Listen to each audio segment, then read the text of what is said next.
शादी से पहले सिलाई भी कर रही है, शादी से पहले बुनाई भी कर रही है, शादी से पहले कढ़ाई भी कर रही है, पूरे घर को साफ सफाई रख रही है, ये वाला कमरा भी साफ रख रही है, वो वाला कमरा भी साफ रख रही है। और जब इसकी शादी हो गई, ससुराल में जब ये पहुंच गई, इसकी सास ने कह दिया जरा इस वाले कमरे की झाड़ू मार दे, तो कह रही अम्मी मेरे जरा पेट में दर्द हो रहा है।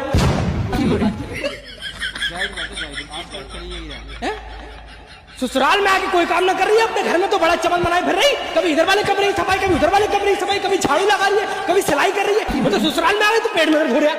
बिल्कुल जायज बात है हकीम जी, तुम्हारी बिल्कुल जायज बात है। किस सिर में दर्द हो रहा है? अलग होना चाह रही है हकीम जी, ये अपने घर की रखी। इसमें लग जाए, ये भी तो तेरे घर है, तू इसकी भी सफाई कर। अपने घर में पोछे मार रही है, जरा इस वाले घर को भी सफा कर ले। बात गलत हो तो बताओ मेरी। कैसी बातें कर रहे हो यार, तुम्हारी बात गलत हो जाएगी। तुझमें लग जा डायरेक्ट